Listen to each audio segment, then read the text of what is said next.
kunezilevelayo. Uyazi bathandekayo indlela ijwayele ukwenzeka nawugibela isiyayo.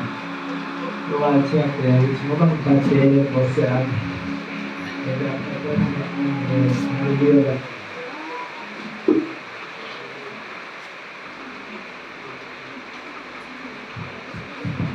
Amen. Romans chapter 8 verse number 14. Romans chapter 8 verse number. Be led, my topic is be led by the Holy Spirit noma uholwa ngumoya ongcwele. Hallelujah, bathandekayo. Uholwa ubani bathandekayo? Umoya ongcwele. Hallelujah, bathandekayo. I've been doing some teachings in the past few weeks at Bigger Church. So last week we spoke about what bathandekayo? Last week we spoke about the gift of the Spirit. The other week we spoke about the five-fold ministry, which is at the offices. Then we said to uJesu weza unafika uJesu, so the five-fold uJesu wasinakafika wenza wasebenza in the five-fold. Hallelujah. So the disciples, he taught the disciples. Then after that, what is a package, which is the promise of God. Hallelujah. Amen. So the promise of God, they figure with the gift of the Spirit in Batandega is towards the Moya. We spoke about them saying Batandega. The gift of the Spirit is what Batandega? The gift of prophecy, the gift of what Batandega? Of healing, the gift of what? Miracles, the gift of what? Speaking in tongues, the spirit of what? Batandega? Interpretations of one tongue, the spirit of what? The spirit of what? Discernment, the spirit of what? Wisdom. Yes. Hallelujah. So we spoke about the nine gifts of what, Batandega? Of the Spirit. Hallelujah. Amen. Then there's another thing that we're supposed to do regarding the gift of the Spirit. Hallelujah. I will leave by the help of the Holy Spirit in Zoshia sermon namhlanje ilidela thina but I don't know ukuthi ngizobeyani ngikhulume ngawo bathandeka egameni likaJesu, because now the Lord is emphasizing in terms of prayer egameni likaJesu. Hallelujah. Amen. So isihloko sami sithi be led by what bathandeka? By the Holy Spirit. Leadwa umoya oyingcwele noma uholelwa ubani bathandekayo? Umoya oyingcwele. When we are saying here, we are saying that you have to pray in tongues. Uholelwa umoya oyingcwele. So when you allow the Holy Spirit to lead you, noma kube umoya oyingcwele osebenza kuwe egameni likaJesu. Hallelujah. Amen. Hallelujah. Can you please read for us, Lady Minister, egameni likaJesu? Hallelujah. Romans chapter 8 verse number 14.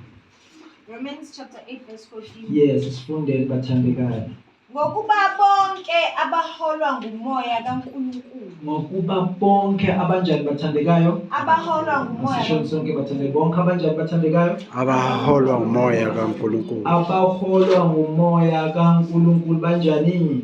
Labo bangabantwana bakaNkulunkulu. Labo bangabantwana bakabani bathandekayo? BaNkulunkulu. So isign enye impawu zokuthi umntana kaNkulunkulu ukuthi uholwa ubani bathandekayo? Umoya kaNkulunkulu. Umoya oyingcwele, umoya kaNkulunkulu. For those who are led by the Spirit of God are the children of whom bathandeka? Of God. Asifundeni sonke bathandeka angosana. Asifundeni sonke njengomhlatshwayo bathandeka. 1 2 3 start egameni likaJesu. Ufunde ngeBhayibheli oliphethe ngehumusho oliphethe egameni 1 2 3 start. Ngoba bonke abaholwa umoya kaNkulunkulu bangapho bangabantwana bakaNkulunkulu.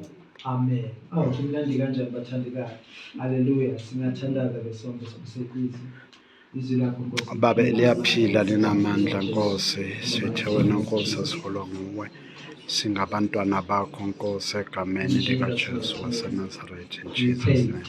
Hallelujah. Amen. Amen. Ngokuba bonke abaholwa ngumoya kaNkulunkulu bayini bathandekayo Bangabantwana. for those who are led by the Spirit of God and the children of God bangabantwana bakaNkulunkulu. One of the things that you know about the Bible speaks about the Trinity of God. So ubuthathu bikaNkulunkulu nazibathandeka nabathandaza bathi ke uNkulunkulu Baba, uNkulunkulu Umoya Oyingcwele, uNkulunkulu ibathandekayo indodana alibathandekayo.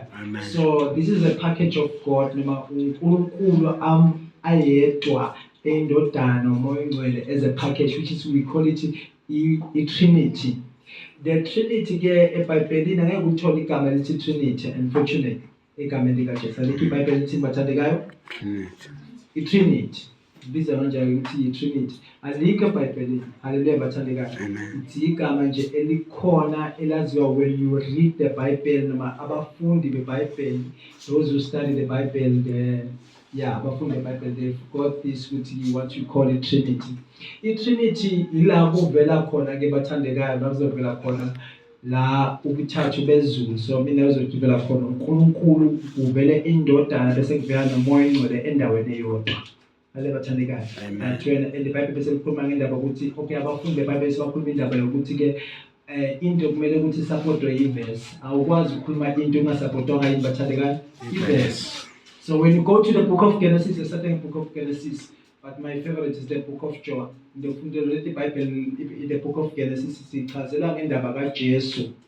No, kaNkulunkulu ukuthi God is the creator. Then we found ukuthi bese kuthiwa ke we have the Holy Spirit ukuthi umoya oyingcwele okade wenzani bathandekayo wehla wenyuka ensini yase Eden. Bese number 3 we find the sun ehlukanisa ubumnyama nani bathandekayo nokukhanya. Amen. First example. The second example that I can give you about the Trinity of God, we find the Bible speaks about what we call the Bible ikhuluma about ngenkathi kubhabhatiswa uJesu. Lithi ngenkathi kubhabhatiswa uJesu kwaba nephimbo elivela ezulwini ukuthi lena indodana yami. Lithi iBhayibheli kusenjalo kwehla ini bathandekayo umoya oyingcwele wehla njengani bathandekayo njenge-form of a dove njengedada. Hallelujah bathandekayo. So that's where we find the whole Trinity, the Trinity of God. Ubuthathu bukaNkulunkulu. Ubuthathu bani bathandekayo bukaNkulunkulu. Then umuntu ofuna sikhulume ngayo today umoya oyingcwele. Hallelujah bathandekayo umoya oyingcwele ngoba iBhayibheli ukuthi for those who are led by the Spirit of God are the children of God. Amen. So which means in other words, what you find about the Trinity or what you find about the Holy Spirit, ukuthi umoya oyingcwele isethembiso, isethembiso esanikezwa sona uNkulunkulu for ukuthi size emhlabeni noma sisethembiso uJesu akhuluma ngaso abamezela ngaso ukuthi ithi ngcono ukuthi mina ngihambe kuzofika ubani umoya oyingcwele. Hallelujah bathandekayo. So meaning you must understand ukuthi there is God the creator, then there is Jesus the Son oweza ngesibeletho sani sika Maria, then we have the Holy Spirit. So with uJesu ke into bekade ikhona ngoJesu bakade asendaweni eyodwa. Uma kuthiwa uJesu semaphupheni uzoba ukuthi wenza izimangaliso emaphupheni noma azokhuluma izwi ukuthi kwenzeke into la ngekho khona. But imvamisa isikhathi esiningi ukuthi uJesu ulapho izinto bakazenza bezenzeka la kakhona khona. Then in the uma sekahamba ukuthi ngizonishiya nomoya oyingcwele, then umoya oyingcwele uza ukuthi uzoba khona. So meaning otherwise njengoba sihlangane la kunelinye ibandla lihlangene kodwa umoya oyingcwele ukhona khona. Amen. Hallelujah. Amen. So but ngeyinkathi zakaJesu uJesu nakase Greycom angeke umthola assemblies because ubathandekayo uma angekho eGreycom use Wesley ngeke umthole kubathandekayo eGreycom. So meaning uJesu wayekade enza imisebenzi la kakhona khona, but because of the Holy Spirit uma uJesu asincela ukuthi ngihambe mina ngizobe sengiletha ini sethembiso singubani eshingumoya oyingcwele. Hallelujah bathandekayo. Amen. When you read the book of John chapter 14 verse number 16 to 17, I will ask the Father and he will give you another helper to be with you forever. So meaning lo moya oyingcwele uzoba nathi forever. Ale bathandeka uzoba nathi nini bathandeka forever. So meaning umoya engcwele into enza ukuthi uyakwazi ukuphila kuwe, into emenza ukuthi angaphili kuwe yisono noma ukumgriva nokuthi ningamvumeli ukuthi enze umsebenzi wakhe kulapho umoya engcwele angakwazi ukuhlala khona. But in the Bible we have the Holy Spirit, which is the promise ezoba khona forever. So meaning each and every person who's asking the Holy Spirit noma odinga umoya engcwele is there for him. Ngethiwa umoya engcwele ukhona for bamasuku kuphela, but umoya engcwele ukhona for each and everyone omreceiver noma omamukelayo. Hallelujah bathandekayo. Amen. Hallelujah. Amen. Well, I will ask them read for us verse number 16, John 14 verse number 16.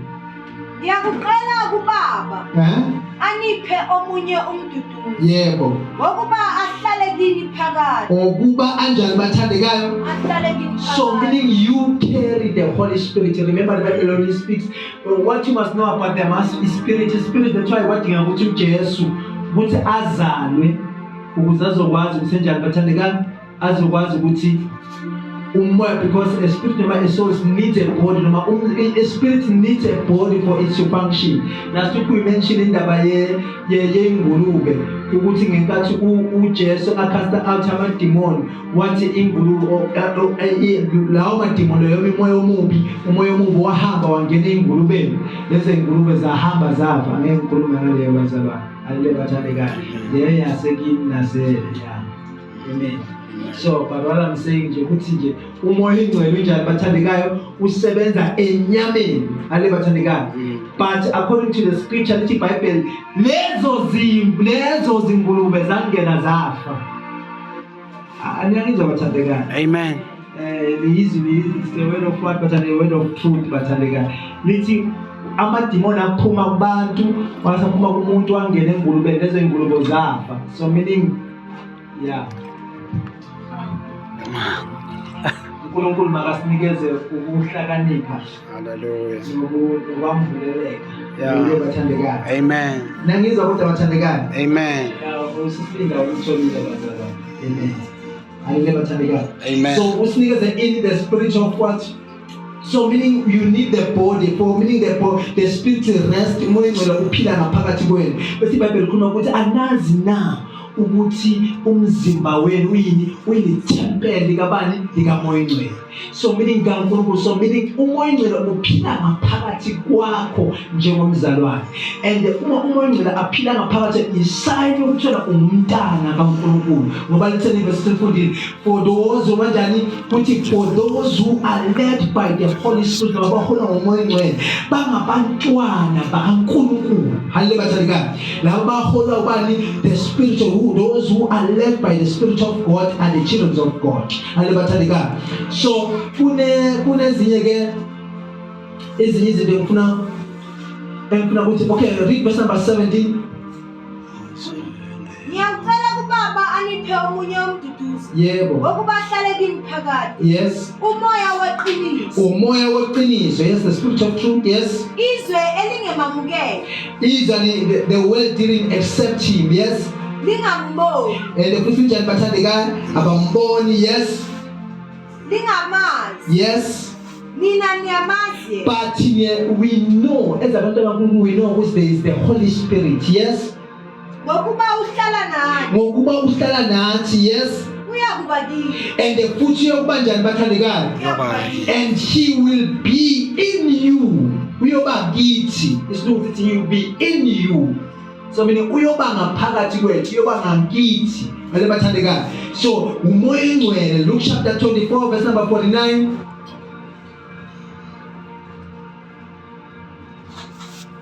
Luke 24 verse Yes.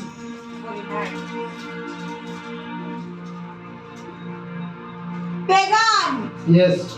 Ngiyathumela kini. Begani ngenze njani bathandekayo? Ngiyathumela kini isithembiso sikababa. Ngithumela isethembiso sikababa. Meaning umoya engcwele is the promise of God. Isethembiso sikabani? Sikababa. Yes, continue. Kepha hlalani emzini. Kodwa hlalani kuphi? Emzini. Yebo. Nize nembathiswe amandla. Nize nembathiswe amandla. Avela phezulu. Amandla avela phezulu. Meaning this is a promise of God ebuya kubathandekayo phezulu. amandla kaNkulunkulu abuya kubathandekayo ezulwini. So meaning akabuyi kuphi kodwa ubuye uvela kubathandekayo ezulwini. Hallelujah bathandekayo. So Romans chapter 8 verse number 6.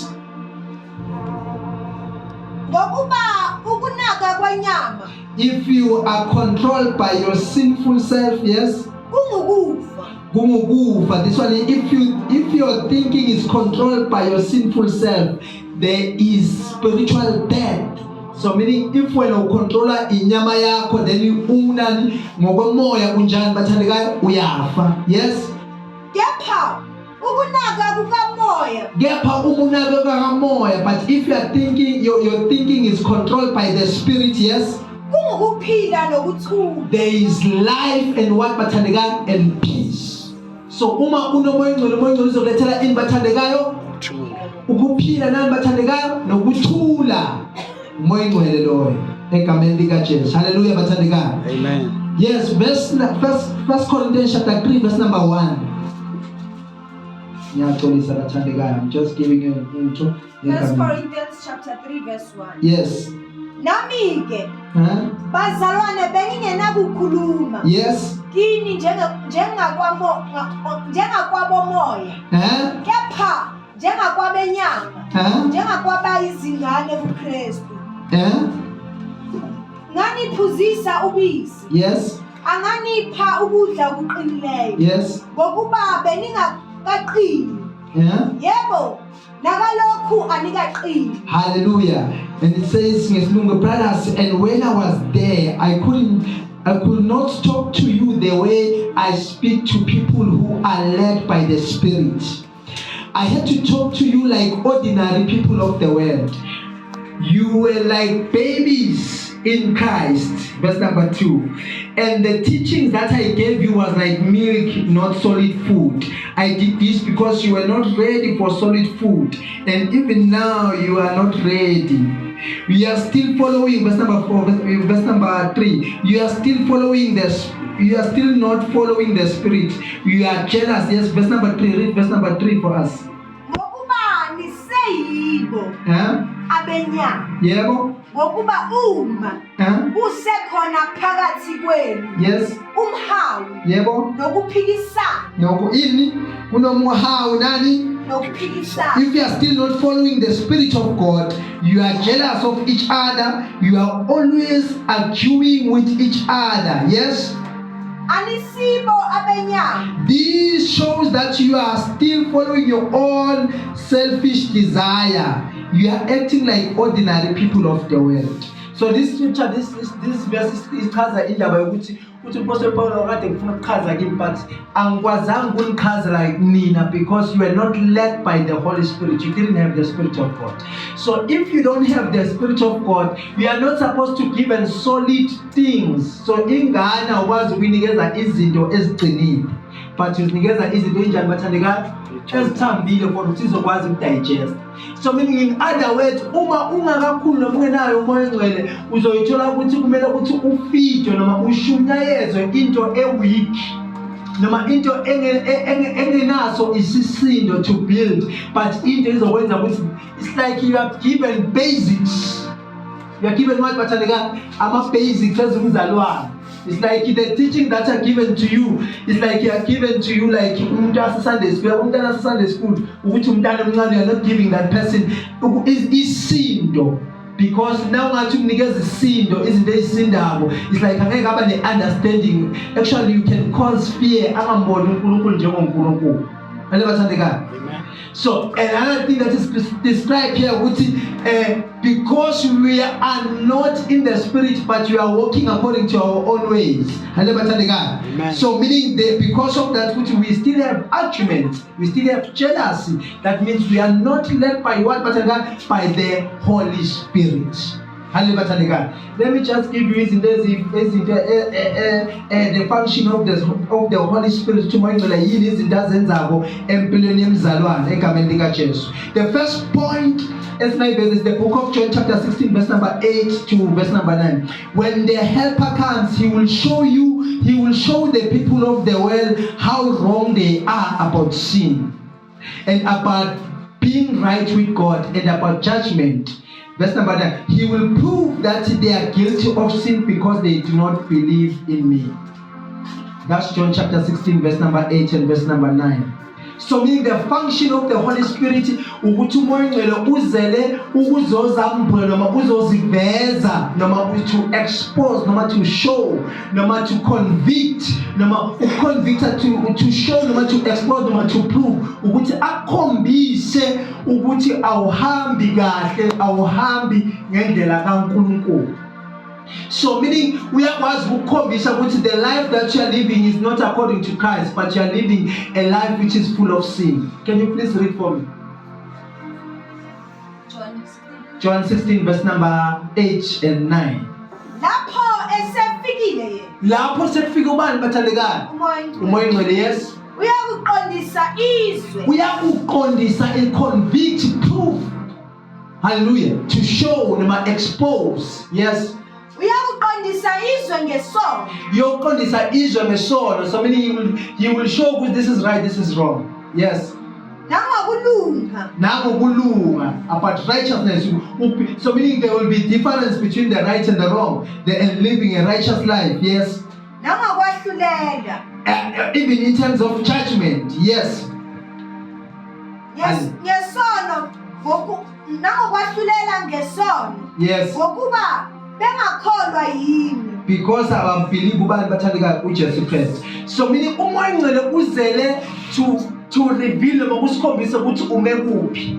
You know, as abazana sinale nje ukuthi ngime kanje ngime ngapha phinde ukuthi ngime ngapha. I'm able to balance. Nayazi bathandekayo soft life esensindisweni.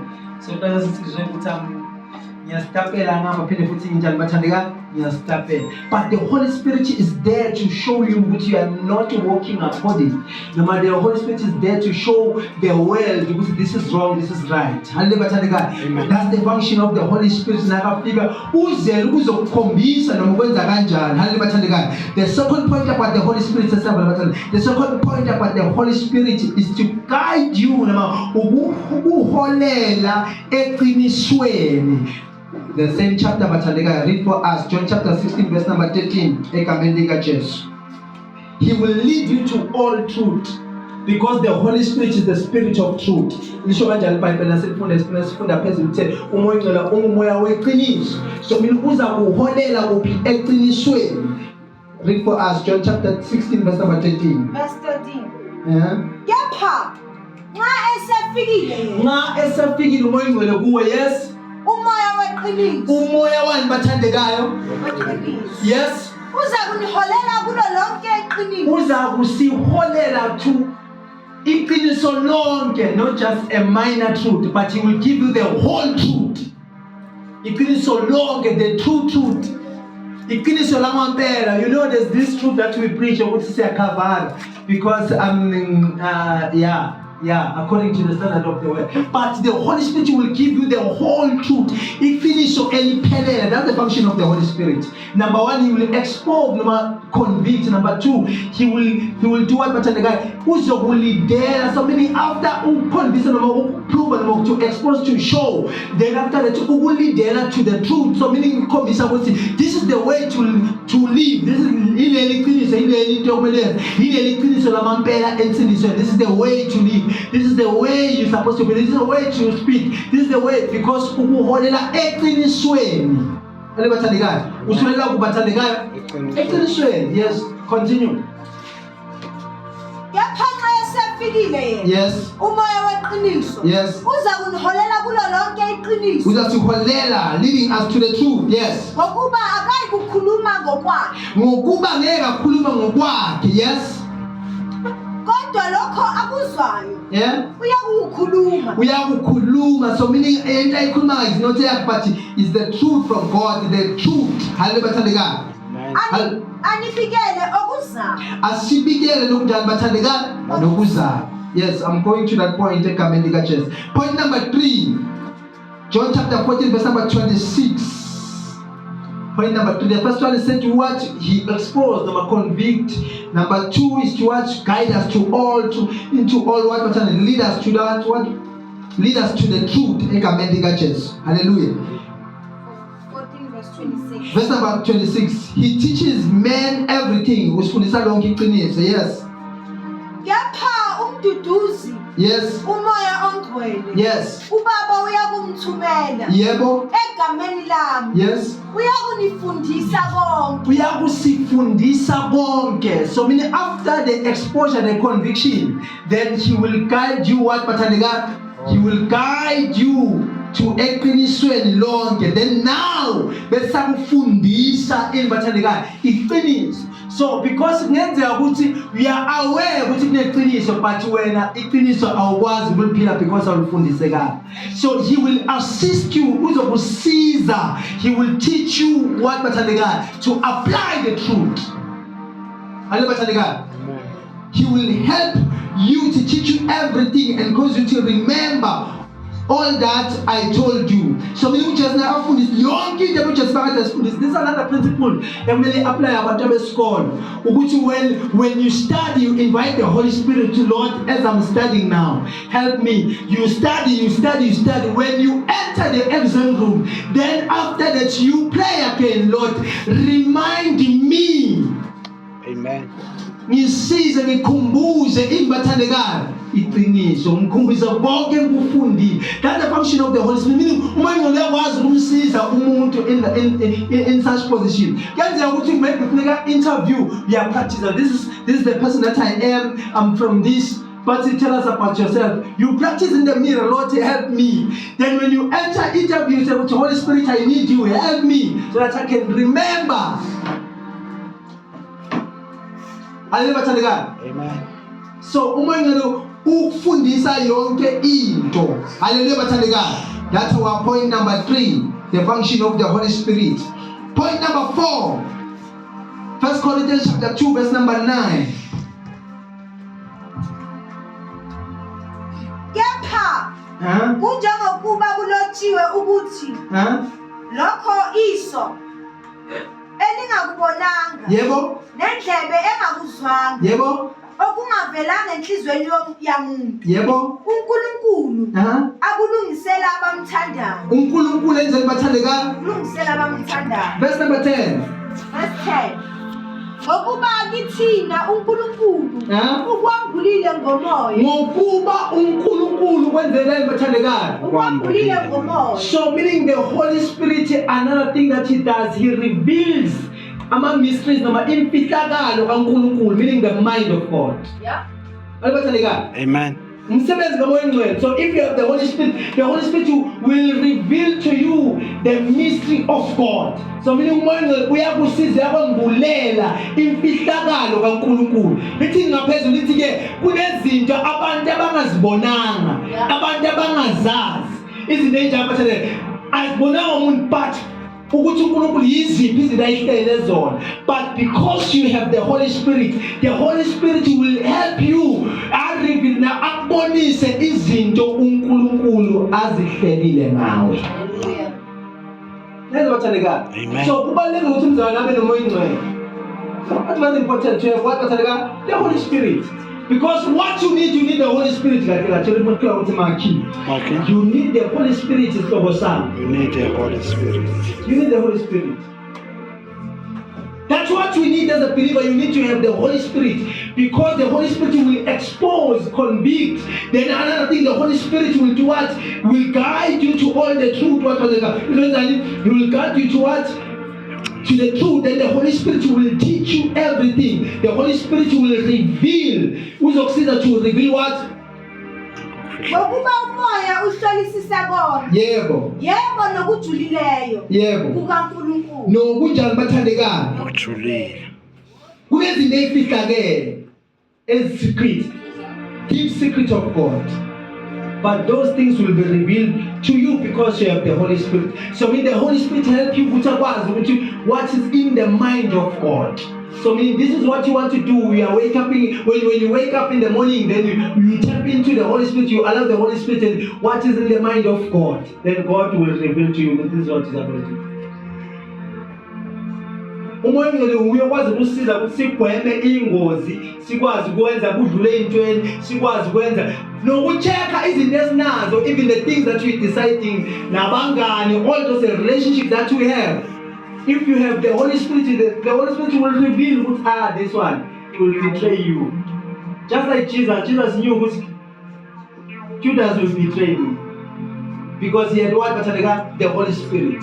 So the Holy Spirit will reveal to you, isn't it, again? Not only the bad things I know within our heart, we always want to know what is it,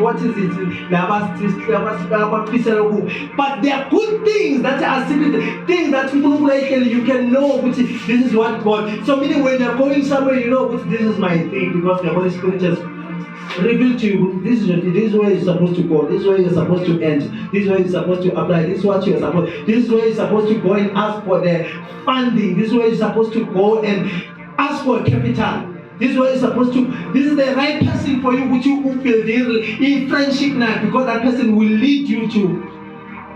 I remember when I once met another person. When I met this person, I had a vision when I saw them, but the vision that I had, so the vision of I saw Ugufe give. That's what happened. I saw a tent give. When I saw the tent, but while I saw Ugufe of Ugufa, then after that I saw a light give. When I saw the light, then I was asking God, meeting. So in my thought, because I had distinguished, I am saying that means the light is meant to be, I have to pray so that I'm not going to move. But as much as I was praying for that, but the revelation said, no, it's not about that. Now it's time for that particular somebody to pass. But for you, there is a certain relationship that I'm showing you what you will have a relationship with that family, then you will be connected. There is something that I want you to and those people, you need to go there and build the relationship with them. Then after that, the thing that I want to put in the game play now, then that thing will happen. Yeah, I'm about to do that.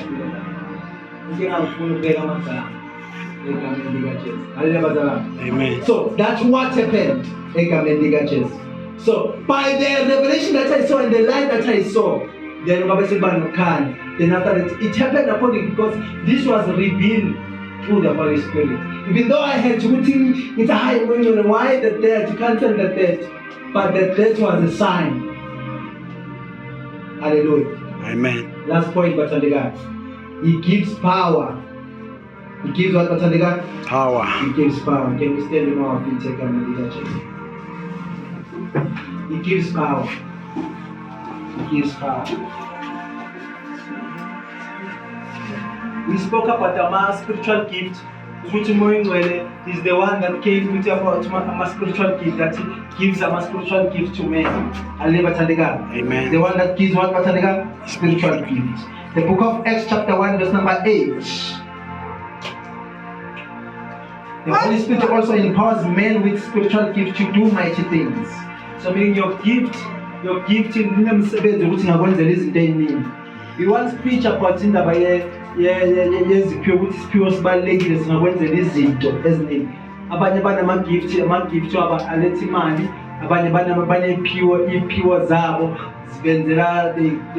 doing a lot of things because of their gift. They are earning money, they are doing a lot of things because of their gift. So because they have a special gift. Remember, there's a Bible in the Bible a certain skill. That skill what to action of his back but again, don't show me